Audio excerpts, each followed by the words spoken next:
नमस्कार दोस्तों, आप देख रहे हैं भारत सक्रिय समाचार वेब टीवी चैनल। मैं हूं आपका दोस्त संदेश वर्मा। ये शुरुआत करते आज की खास खबर। आलोचनों की भारी भीड़ है। लगभग 8 से 10 करोड़ श्रद्धालु इस समय प्रयागराज के अंदर मौजूद है। कल भी 5.5 करोड़ श्रद्धालु जनों ने महाकुंभ का स्नान किया था।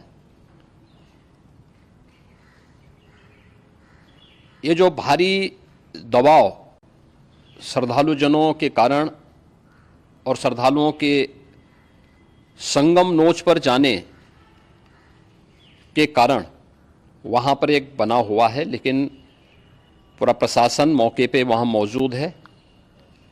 रात्रि को 1 से 2 बजे के बीच में अखाड़ा मार्ग पर, जहाँ पे अखाड़ों के अमृत स्नान के दृश्य से बैरिकेड्स भी किए गए थे, तो बैरिकेड्स को फांद करके आने में कुछ श्रद्धालु गंभीर रूप से घायल हुए हैं। उन्हें तत्काल हॉस्पिटल में पहुंचा करके उपचार आदि की व्यवस्था उनके लिए की गई है। उनमें से कुछ श्रद्धालु गंभीर रूप से घायल हैं।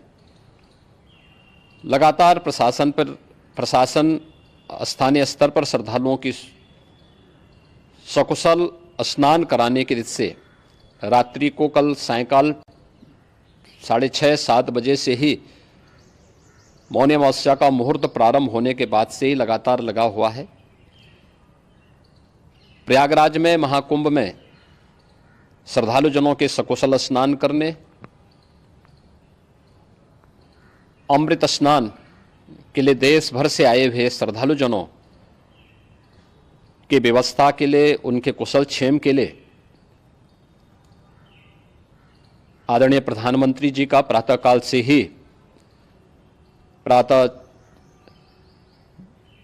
से ही उनके लगभग 4 बार प्रधानमंत्री जी ने हालचाल लिया है।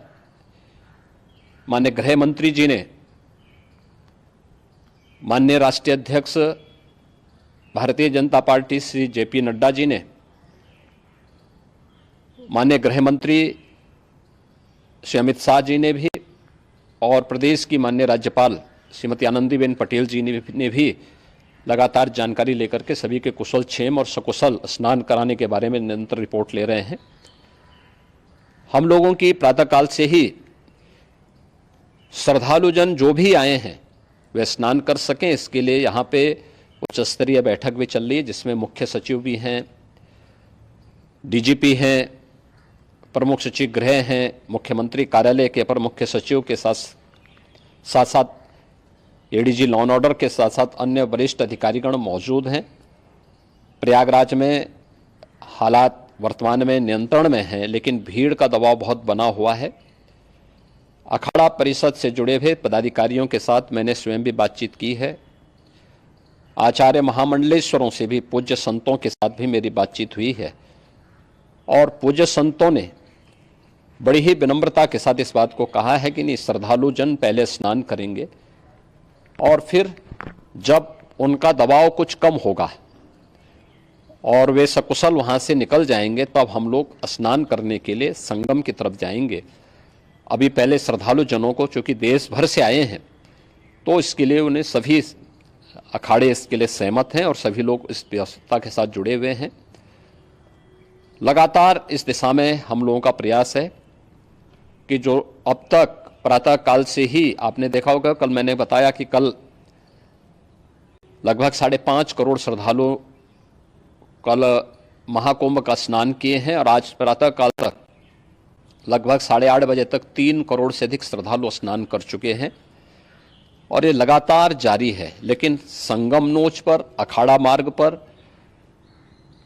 नागवासुकी मार्ग पर लगातार दबाव बना हुआ है, और वहाँ पर श्रद्धालु जनों की सुविधा के लिए भी हर प्रकार की वहाँ पर प्रशासन पूरी मुस्तैदी के साथ लगा हुआ है।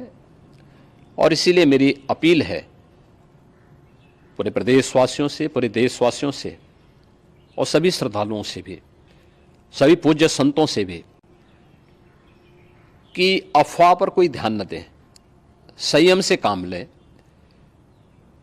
ये सब आयोजन सभी लोगों का है।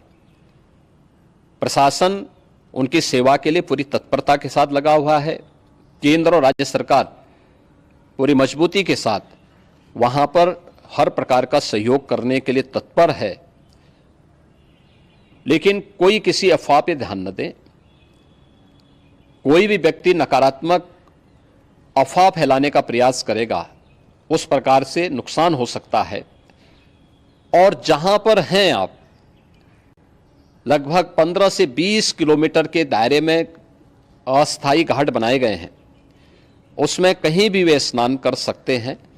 आवश्यक नहीं कि संगम नोच की तरफ ही आएं, क्योंकि भीड़ देखते हुए खासतौर पर जो बुजुर्ग हैं, बच्चे हैं, श्वास के रोगी हैं, उनको लंबी दूरी तय नहीं करनी चाहिए। और जहां पर हैं वहीं पर आराम से पहले स्थिर होकर के कार्य करें, वहां पर रह करके। और जो नज़दीक के घाट हैं, उसी नज़दीक के घाट में स्नान करेंगे। सब गंगा जी के ही घाट हैं और गंगा जी के इस घाट में वही पुण्य प्राप्त होगा। ये मौनी अमावस्या है। मौनी अमावस्या में स्नान का महत्व है।